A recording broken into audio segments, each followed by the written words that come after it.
नमस्कार, स्वागत है आपका जी बिजनेस में। और जी बिजनेस के मोतीलाल ओसवाल स्टूडियो से आप देख रहे हैं आपकी खबर आपका फायदा। मैं हूं दीपक डोभाल।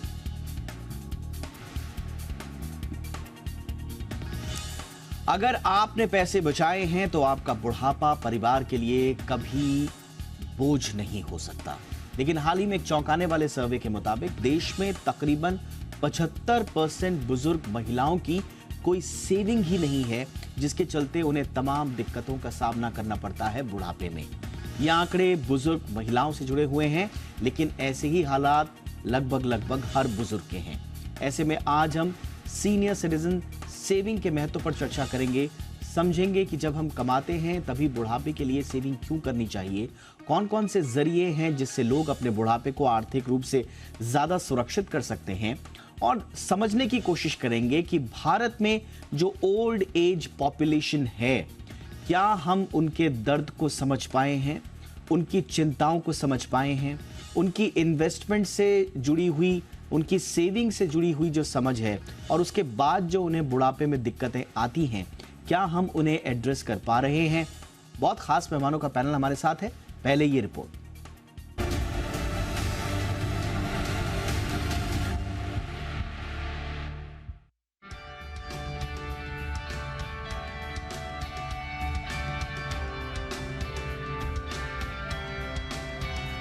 पैसे में बड़ी ताकत होती है, ये जग जाहिर है। लेकिन पैसे की इस ताकत का असल एहसास तब होता है जब व्यक्ति बुढ़ापे की ओर बढ़ने लगता है। बुढ़ापे में काम करने की क्षमता कम हो जाती है और सेहत संबंधी दिक्कतें भी बढ़ने लगती हैं। ऐसे में पैसे की भूमिका बढ़ जाती है। पैसे नहीं होने पर बुजुर्गों की उनके ही घर में उनकी अनदेखी होने लगती है। ऐसे समय में बुजुर्गों को एहसास होता है कि काश सेविंग की होती, खाते में पैसे होते तो वे अपना ठीक से इलाज करवा पाते, बच्चों पर बोझ नहीं होते। खासकर उन बुजुर्गों की स्थिति काफी खराब है जिनके पास ना तो कोई सेविंग है और ना ही कोई हेल्थ बीमा। हेल्पेज इंडिया की एक चौंकाने वाली रिपोर्ट सामने आई है, जिसके मुताबिक देश में करीब 75% बुजुर्ग महिलाओं के पास कोई सेविंग नहीं है। 64% बुजुर्ग महिलाओं के पास कोई मेडिकल इंश्योरेंस नहीं है। ये आर्थिक तौर पर अपने बच्चों पर निर्भर हैं। ये हाल देश की केवल बुजुर्ग महिलाओं का ही नहीं, उन सभी बुजुर्गों का भी है जिनके पास सेविंग के नाम पर कुछ भी नहीं होता। कई बार बुजुर्ग रिटायरमेंट के बाद मिले पैसे का सही निवेश नहीं कर पाते, जो उन पर भारी पड़ता है।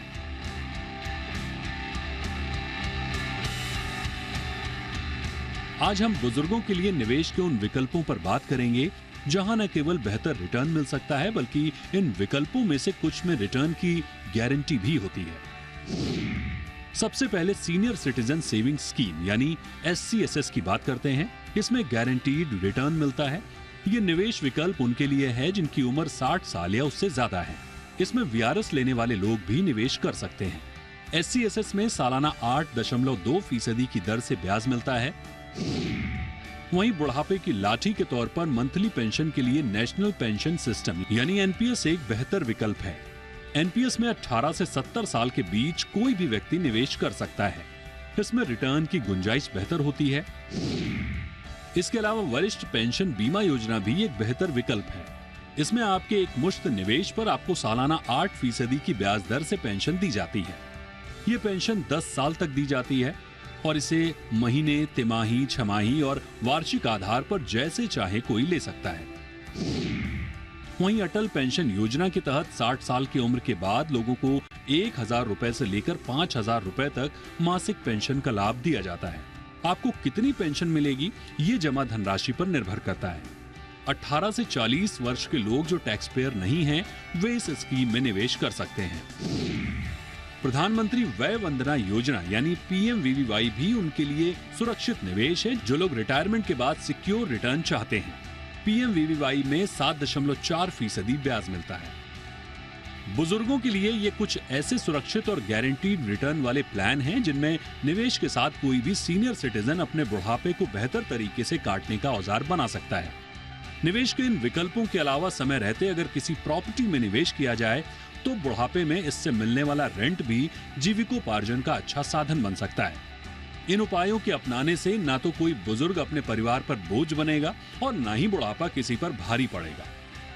ब्यूरो रिपोर्ट, जी मीडिया। बहुत ही खास मेहमान इस वक्त हमारे साथ जुड़ चुके हैं आज की इस बहुत ही महत्वपूर्ण चर्चा के लिए। हमारे साथ हैं अनुपमा दत्ता, जो कि हेड है पॉलिसी एंड रिसर्च हेल्पेज, जो एनजीओ है जिसने ये रिपोर्ट तैयार की है। अनुपमा जी, बहुत बहुत स्वागत है आपका हमारे शो पर। और हमारे साथ हैं हर्ष रूंगटा सर, जो कि फाउंडर हैं फी ओनली इन्वेस्टमेंट्स के। हर्ष जी, आपका भी बहुत बहुत स्वागत है सर।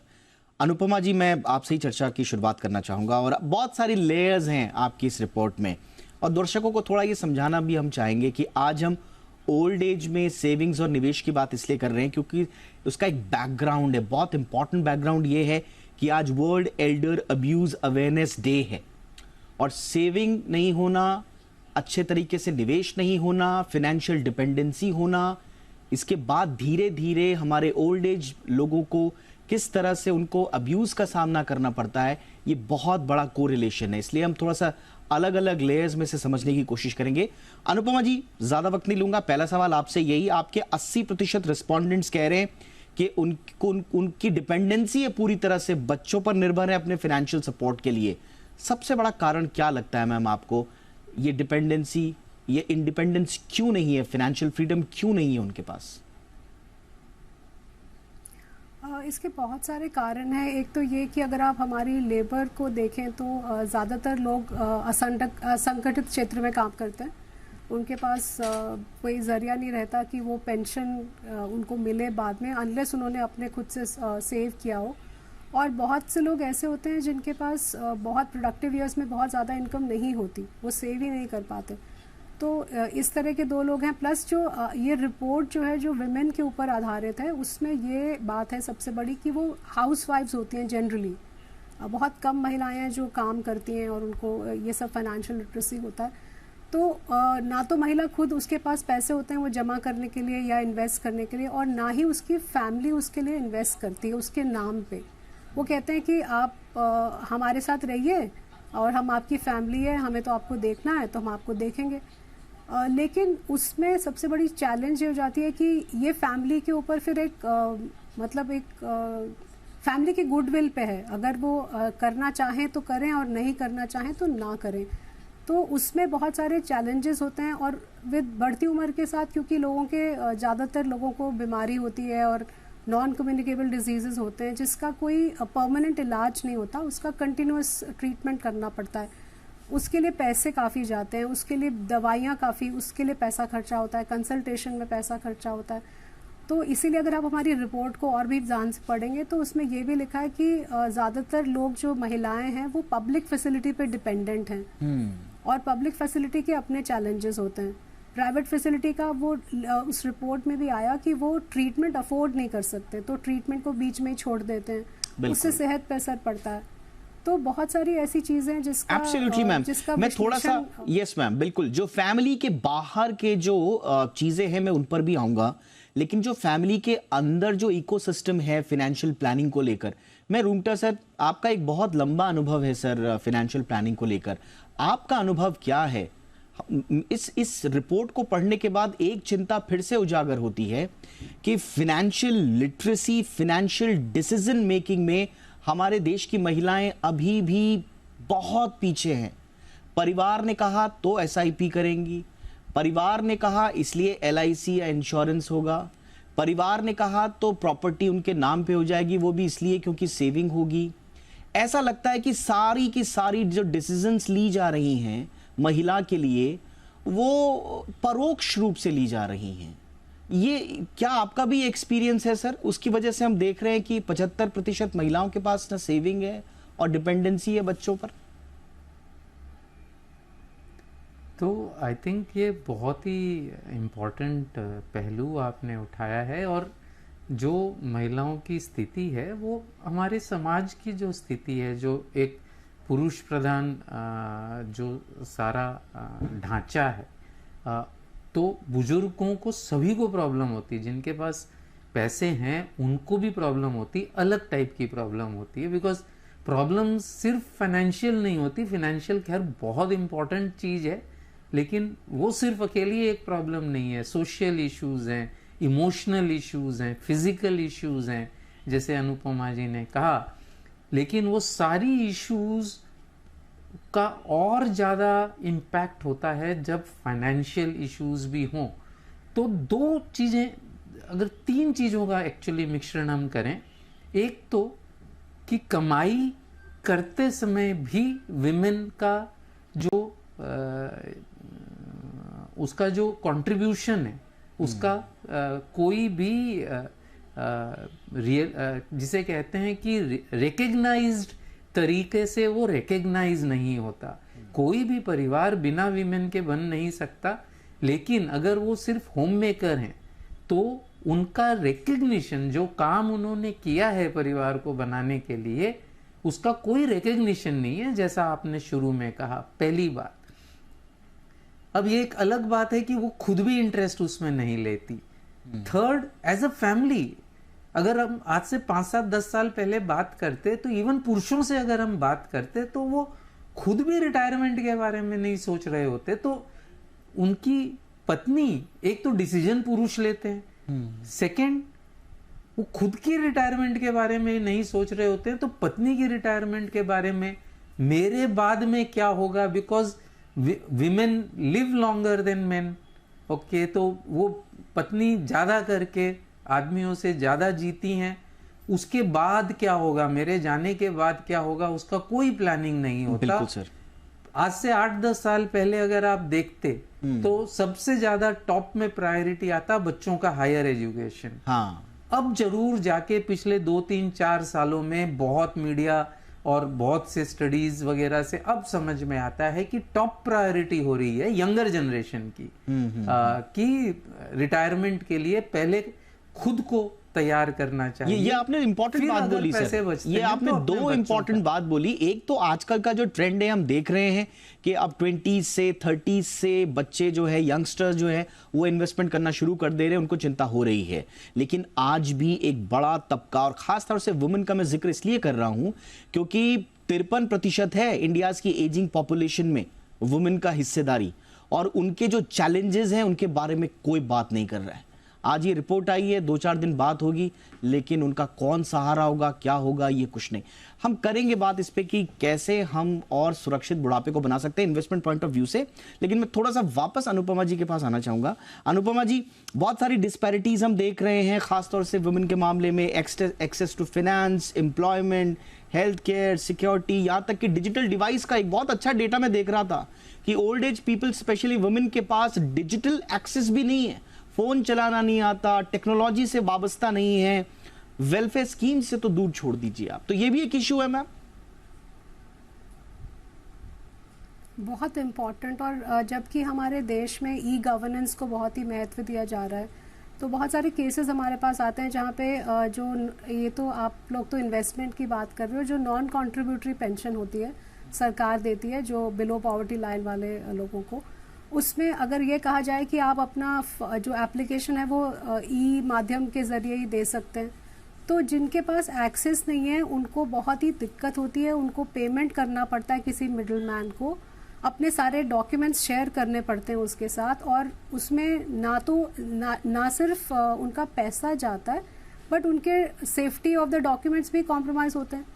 तो वो एक बहुत बड़ा चैलेंज है। तो अगर हम चाहते हैं कि हमारी जो पूरी गवर्नेंस सिस्टम है वो ई गवर्नेंस हो जाए, जिससे कि मिडिल क्लास को बहुत फ़ायदा होता है, लेकिन उससे जो महिलाएं हैं जो आउटसाइड द एक्सक्लूडेड हैं उस जोन से, जिनके पास एक्सेस टू डिवाइस भी नहीं है, उनको बहुत बड़ा चैलेंज होता है। एब्सोल्युटली। एक छोटे से ब्रेक के लिए मैं रुकता हूँ। ब्रेक के उस पार अब सीधा हम बात करेंगे। देखिए, एक तो जो हम ओल्ड एज डॉक्ट्रिन की बात करते हैं साहब कि आप सिस्टमैटिक इन्वेस्टमेंट प्लान शुरू कर दो 20s में, आपका बुढ़ापा सुरक्षित हो जाएगा, ये पुरानी कहावत हो गई, इस पे बच्चे काम भी कर रहे हैं। लेकिन आज हम उन लोगों की बात करेंगे जिन्होंने 60 पार कर लिया है, ऑप्शन कुछ नहीं।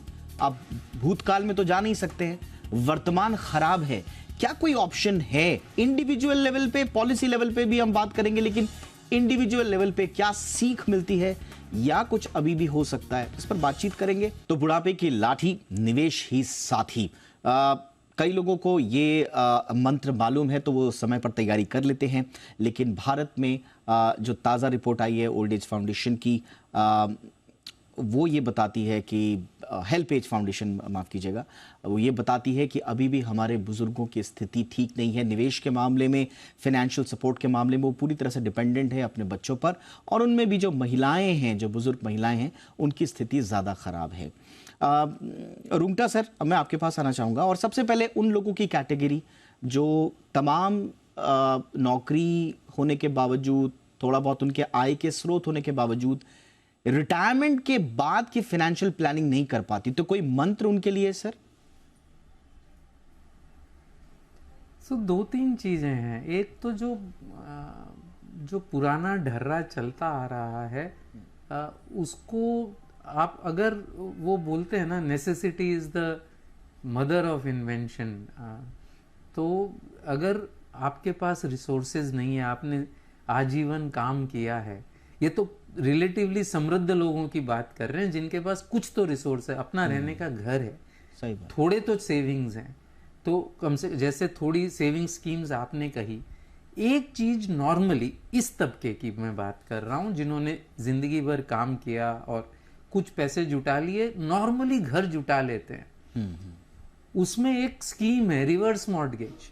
अब वो आज तक मुझे एक आदमी नहीं मिला जिसने रिवर्स मॉर्टगेज एक्चुअली लिया हो। हम, मतलब इसमें कोई लेने वाला ही नहीं है, उसकी प्रोसेस बहुत डिफिकल्ट है, वो सब अलग बात है, लेकिन इवन डिमांड नहीं है। और ये स्कीम इतनी अच्छी है कि अगर आपका जो घर है उसके बेसिस पे आपको पेंशन मिलेगा, जब तक आप रहेंगे, आप और आपके स्पाउस रहेंगे, ओके, तब तक आपको घर से निकाला नहीं जा सकता, रीपेमेंट नहीं मांग सकते।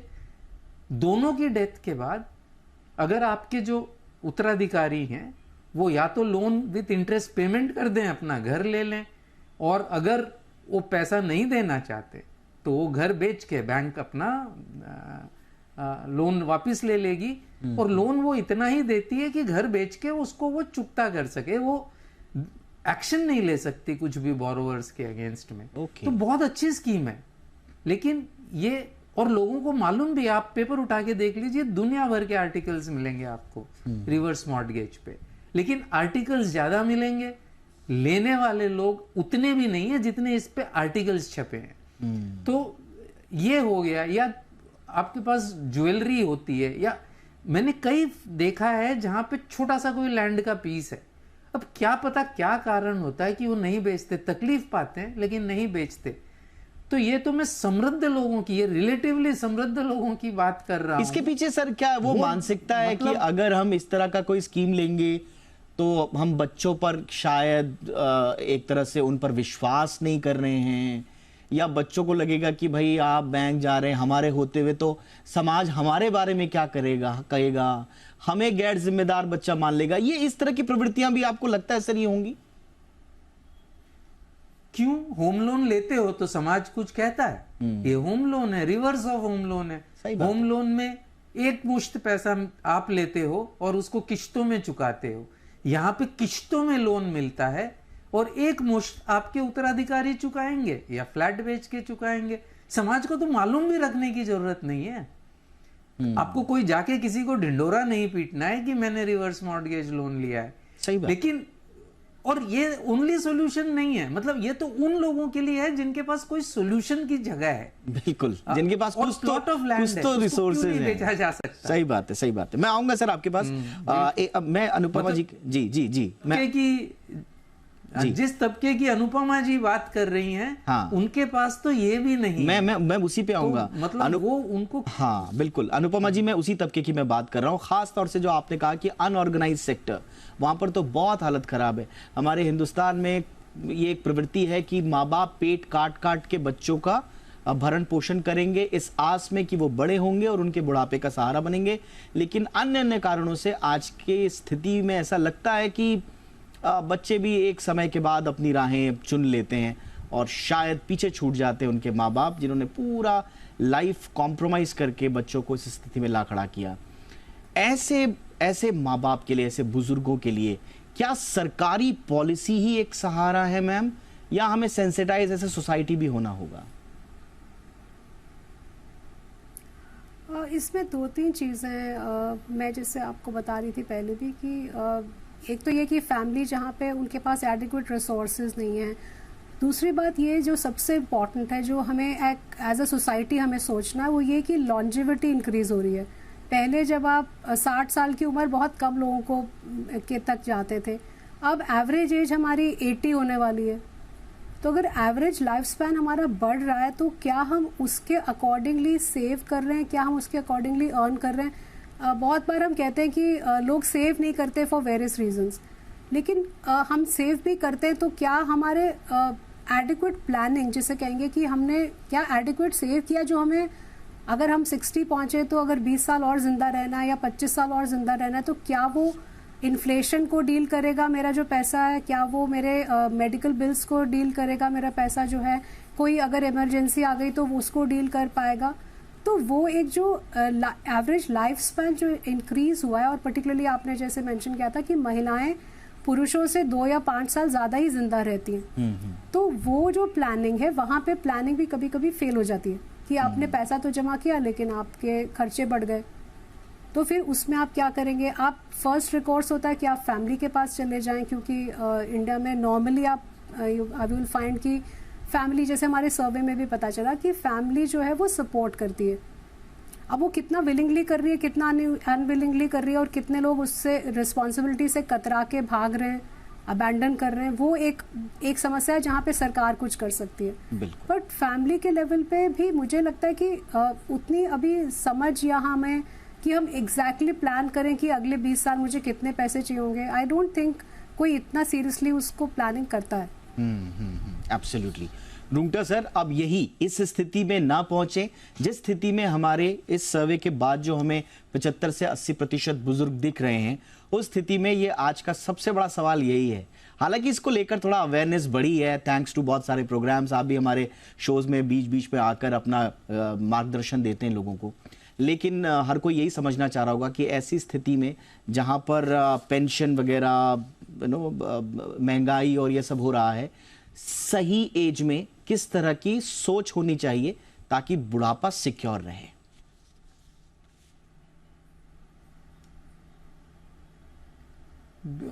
बिल्कुल आपने hello. Yes sir, please continue sir. तो ये सही कहा आपने, मतलब इसमें सवाल ज़्यादा है, जवाब बहुत कम है। लाइफ स्पैन की हमने बात करी, हेल्थ स्पैन की हमने बात ही नहीं करी। जैसे जैसे लाइफ स्पैन बढ़ रहा है वैसे वैसे जो लास्ट का आपका दशक बीतेगा वो कैसे बीतेगा उस पे भी बहुत सोचने का। जितना ध्यान आपको फाइनेंसेस का रखना है उतना ही ध्यान आपको हेल्थ का रखना है। पैसे भी हैं लेकिन अगर हेल्थ नहीं है, और ये कोविड ने हमें दिखा दिया, एनआरआईज हैं, बच्चे बाहर हैं, यहाँ पे समृद्ध परिवार है लेकिन घर में अकेले हैं, एक पेरेंट चला गया, अकेले हैं, सर्वेंट्स आ नहीं सकते, उनको भी करीबन उतनी ही तकलीफ हुई, उतनी तो मैं नहीं बोलूँगा लेकिन उनको भी बहुत तकलीफ हुई कि जिनके पास पैसे नहीं है, उतनी तो नहीं हुई लेकिन उनको भी काफ़ी तकलीफ हुई।